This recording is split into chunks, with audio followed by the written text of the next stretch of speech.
19h45, la barrière Info Soir. Messieurs, dames, bonsoir et bienvenue à cette nouvelle session d'information du dimanche 17 avril 2022. Le ministre de l'Enseignement supérieur, Mamoudou Jibo, a visité hier matin le centre privé d'agriculture Professeur Dove, créé par l'ONG Libo, c'est dans la commune rurale de Libori. Une visite guidée par les responsables de l'ONG. Les détails dans cet élément signé Asma Seydou et Nasser Seydou. Dans le souci de promouvoir et de valoriser les potentialités et les ressources locales en appuyant les activités génératrices de revenus, mais aussi de développer les stratégies de développement agricole basées sur le changement climatique, Amani Jibo, à travers l'ONG Libo, a jugé utile d'ouvrir un centre privé d'agriculture Professeur Dove à Libori. Ce centre a reçu la visite du ministre de l'Enseignement supérieur, le professeur PhD Mamoudou Jibo. Après une visite guidée des installations et des explications de la part des responsables, le ministre très ému se réjouit d'une telle initiative. Je suis sincèrement impressionné d'abord par le concept. Un concept qui fondamentalement est fondé sur la relation ombilicale théorie-pratique, des salles de cours correctement réalisées et spacieuses, où les gens ont opté pour des effectifs légers, pour meilleur apprentissage et pour une pratique beaucoup plus efficiente. Ce centre privé Professeur Dove, que l'ONG Libo a créé, je pense qu'il mérite d'être connu de tout le monde, notamment par les plus hautes autorités, parce que la sécurité alimentaire est un aspect fondamental, cardinal du programme du président de la République, chef de l'État, son Excellence Bazoum Mohamed. Je pense que en accordant à ce centre l'intérêt qu'il faut, en l'aidant à se déployer, à se développer, le Niger pourra former une masse critique de techniciens d'agriculture, de techniciens horticoles qui peuvent essaimer à travers le pays, qui peuvent porter le savoir et le savoir-faire de la salle de cours dans les champs.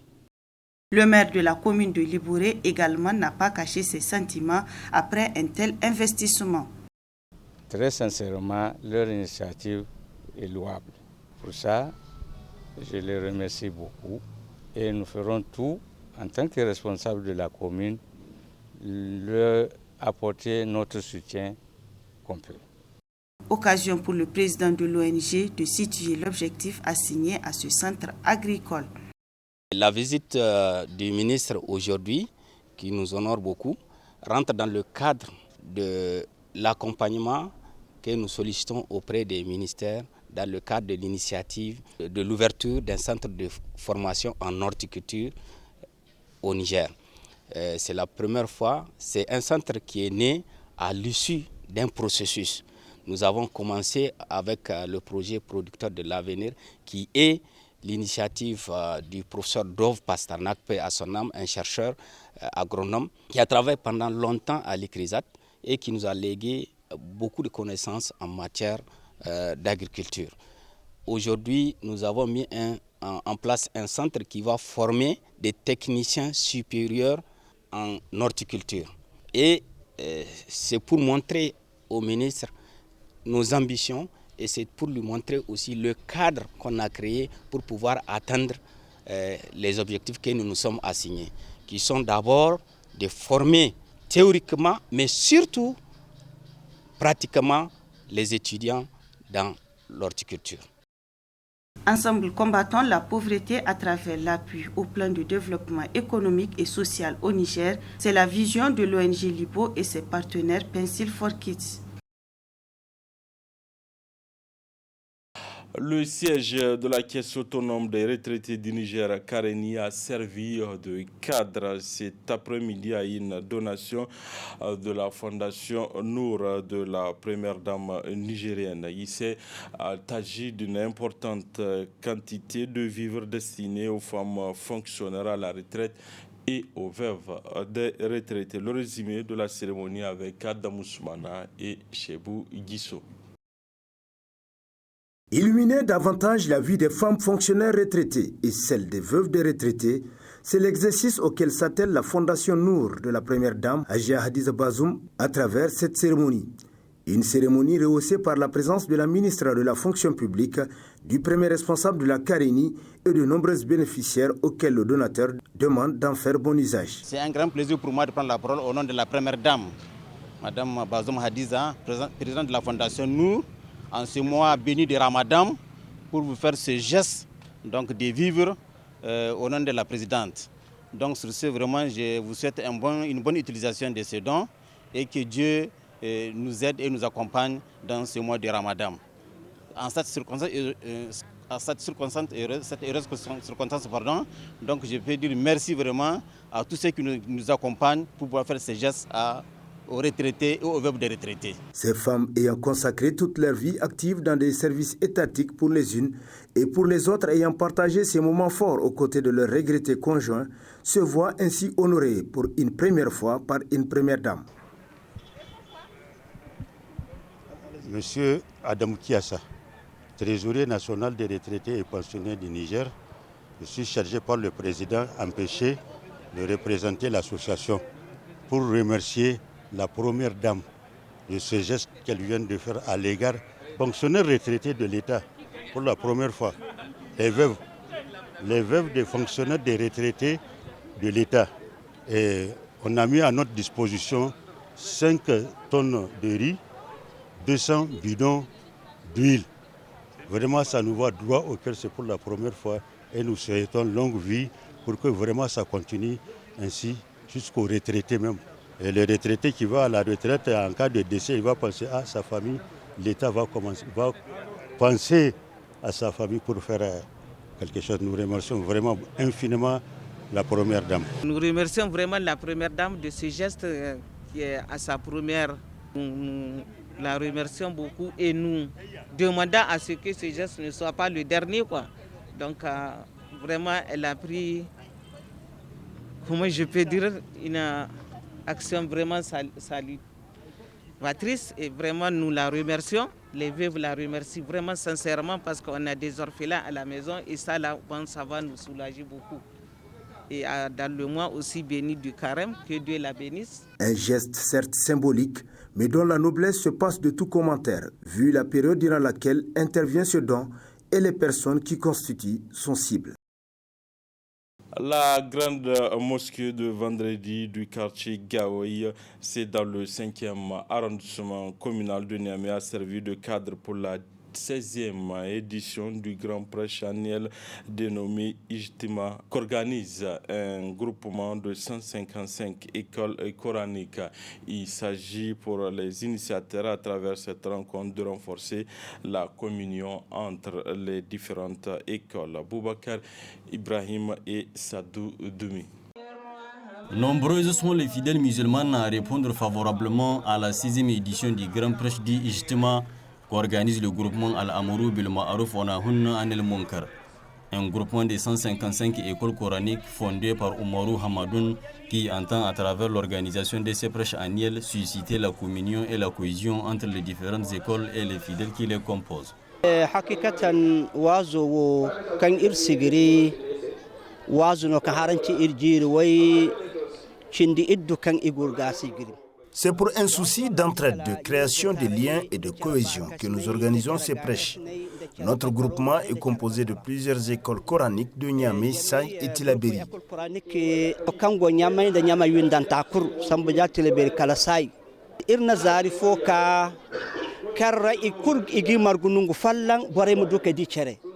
Nous avons institué une journée pour pouvoir nous voir et nous connaître. Et cherchons également à savoir comment faire pour que la pratique de l'islam ne soit plus caractérisée par les divisions. amadu ka tabbati kan ganan asila mai kulmate nyafo babu fo.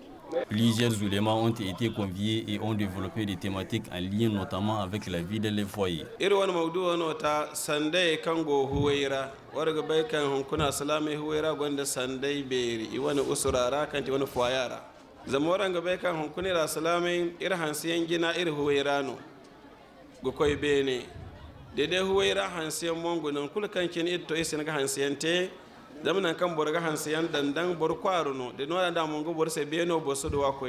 Compte tenu des liens que l'initiative engendre, les fidèles participantes la trouvent appréciable. En tant que membre de Makaranta et fidèle, je trouve que c'est une très bonne initiative. D'une part, ça nous permet de nous voir, de fraterniser entre nous et de se connaître. Parce que c'est vrai, pendant l'année, il nous demande de créer des rencontres pour se voir et se créer des liens, si je veux le dire comme ça. Mais faute de temps, on n'arrive pas à concrétiser ça.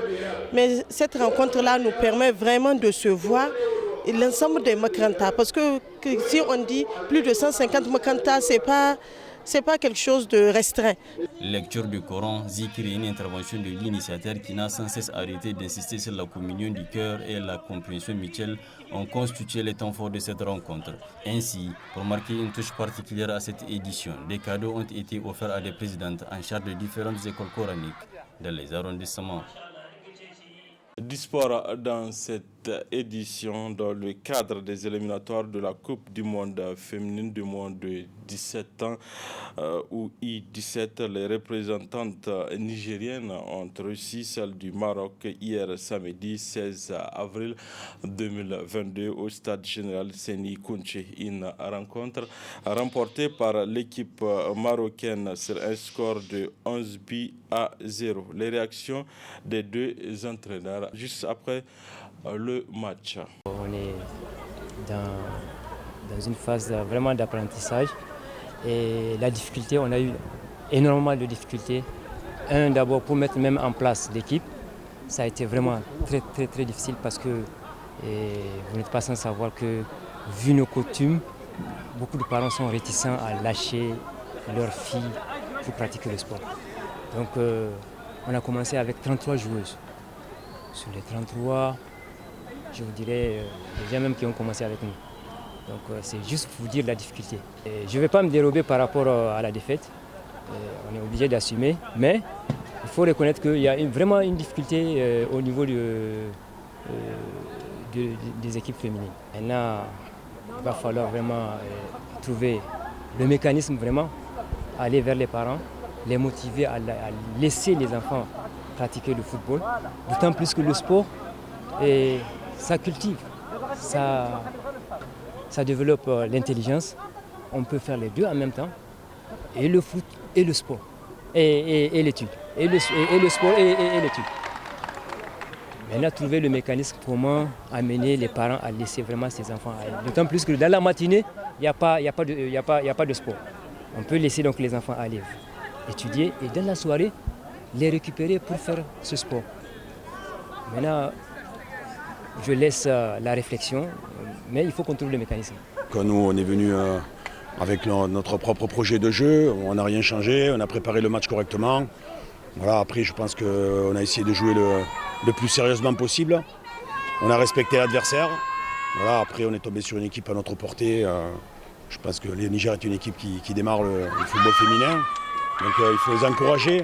Et puis moi je remercie, je félicite toute mon équipe, tout le groupe pour la victoire. Bon, on jouera le match retour le 30 avril au Maroc.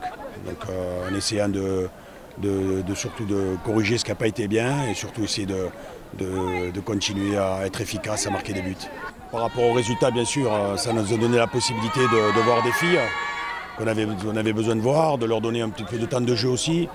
Parce que bon, souvent, quand on est en sélection, c'est toujours les mêmes qui jouent. Il y en a qui viennent, elles sont souvent joueuses de complément. Donc on essaye un petit peu de faire participer tout le monde, surtout quand on a un score à notre avantage. Je pense que c'est bien aussi que les filles participent. Ça encourage tout le monde, puisque moi je pars du principe que la sélection c'est un groupe, c'est pas 11 joueuses, c'est un groupe qui gagne ensemble et qui perd ensemble. Voilà, comme annoncé dans notre édition d'hier samedi, le président du mouvement dynamique citoyen, Anas Jibrila, fait sa première sortie médiatique hier samedi depuis sa libération le 1er avril 2022. Face à la presse, Anas Jibrila a parlé des conditions de détention à la prison de haute sécurité de Kout-Kalé avant de réaffirmer son engagement de poursuivre son combat. C'est la partie à magazine de cette édition. Très bonne réception à vous. Je vais m'adresser à l'opinion publique nationale et internationale pour d'abord remercier l'ensemble des personnes physiques ou morales qui se sont impliquées de près ou de loin pour ma libération. Et je voudrais également profiter à travers ce point de presse pour évoquer la question de l'étiquette du criminel que d'autres personnes qui ont remis ciel et terre pour me coller, pendant que je ne détenais pas une compagnie militaire, pendant que je ne suis pas affilié à une organisation terroriste, et je ne dispose pas également d'une bombe atomique pour être qualifié de criminel. Mais simplement, l'expression de mes pensées, de mon opinion, m'ont conduit à la maison centrale de haute sécurité en tant que prévenu. Cette prison de haute sécurité, relativement à la loi 2017-08 du 31 mars 2017, déterminant les principes fondamentaux du régime pénitentiaire au Niger, en son article 9, alinéa 1, qui détermine ou qui spécifie les personnes susceptibles d'être déposées à la prison de haute sécurité de Kout-Kalé. La première catégorie de personnes, c'est des condamnés à une lourde peine qui doivent être déposées à Kout-Kalé. Ça veut dire que tant que tu n'es pas condamné, définitivement à une lourde peine, tu ne devrais pas être déposé à Kout-Kalé en tant que simple prévenu. Les deux dernières catégories de personnes, ce sont les récidivistes et les détenus dangereux, qui, qu'ils soient prévenus ou condamnés, peuvent être déposés à la prison civile de Kout-Kalé.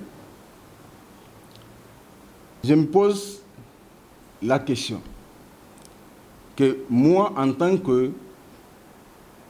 qu'ancien dirigeant des lycéens et collégiens de la communauté urbaine de Niamey, ancien secrétaire général des étudiants à l'université Abdou Moumouni de Niamey, ancien secrétaire général du comité directeur de l'ISN. Si moi je suis dangereux, j'aurais pu quand même exprimer et montrer ma dangerosité quand j'étais SG de la section lycée et collège, où j'ai dirigé tous les lycées et collèges d'une capitale. Si j'étais dangereux, cette dangerosité allait s'exprimer quand j'ai dirigé les étudiants nigériens à l'université Abdou Moumouni de Niamey, au-delà, quand j'ai dirigé les scolaires nigériens. Ceci étant,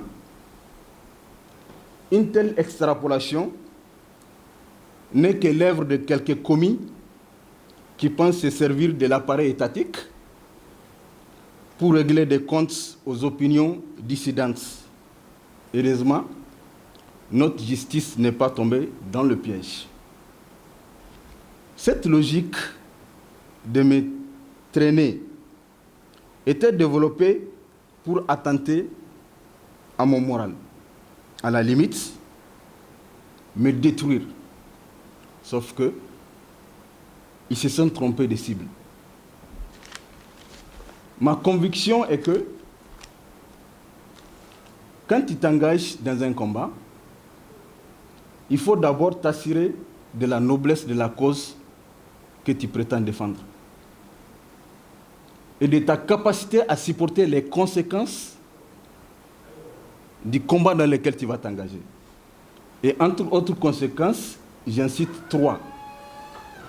La première conséquence d'une lutte, c'est la perte des avantages et des privilèges. Si auparavant tu étais à l'aise ou que tu te trouves avec ta famille, c'est que la première conséquence, tu vas le perdre.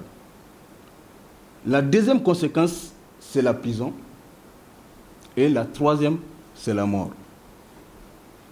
Ça veut dire qu'il faut s'assurer que toutes ces conséquences, quel qu'en soit ce qui t'arrivera, tu dois t'assumer. Je crois que par rapport à la mort, on ne s'assume pas, parce que quand on est mort, il n'y a plus de questions. Mais il faut s'assumer par rapport à la perte des avantages et des privilèges, sans quoi c'est de décourager la personne à ne pas s'impliquer dans une telle logique. Il faut aussi s'assumer s'il s'agit d'aller en prison. Maintenant, en parlant de la prison de haute sécurité de Côte-Calais, je me demande de quelle haute sécurité ou de quelle sécurité on parle si ce n'est une aberration. De la sécurité de qui? La haute prison de haute sécurité de Côte-Calais. De la sécurité des détenus, de la sécurité des villages environnants ou de la sécurité des geôliers ou des gardiens de la prison qu'on assure à la prison de haute sécurité de Côte-Calais. À l'analyse des faits, j'ai conclu que peut-être c'est la sécurité des environnants qu'on assurait ou la sécurité des gardes qui assurent la sécurité selon eux, mais pas la sécurité des prisonniers. La loi 2017 citée ci dispose à son article 8, et je cite, « Sauf pour ce qui est des limitations rendues nécessaires pour leur incarcération, tous les détenus continuent de jouir des droits de l'homme, des libertés fondamentales consacrées par les instruments juridiques internationaux régulièrement ratifiés par le Niger et les autres textes régionaux et nationaux en vigueur. Les interdictions, il faut qu'elles soient nécessaires. Et je me demande en quoi empêcher à un humain d'accéder aux vivres est-il une nécessité liée à une incarcération si ce n'est une politique d'extermination à l'image des camps de concentration hitlériens. Cette situation de privation de vivre a eu pour conséquence la mort de plusieurs dizaines de personnes entre novembre 2020 à juin 2021 et mérite une enquête indépendante pour faire la lumière sur cette question. Ainsi, je réitère que être emprisonné, même pour des faits criminels avérés, devrait permettre à la personne détenue de sortir quelque chose de positif, à plus forte raison, être enfermé pour ses convictions et ses opinions. Ce qui m'amène à dire que je n'ai aucun regret de passer un an simplement parce que je ne suis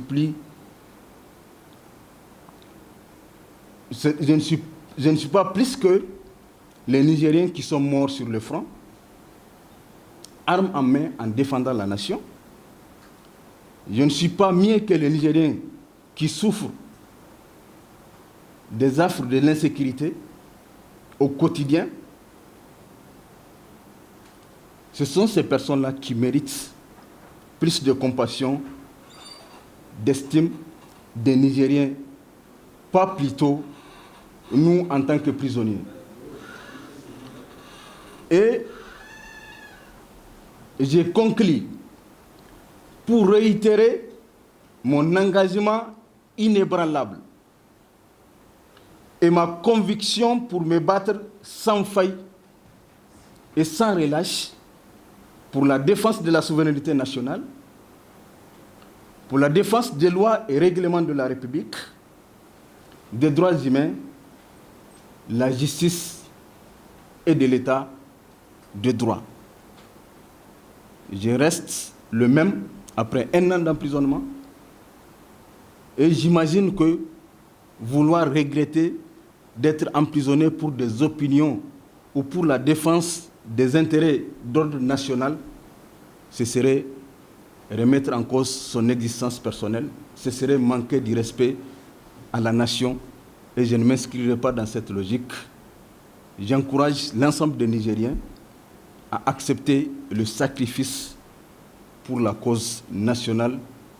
C'est la seule chose qui vaille pour un être humain digne de son nom.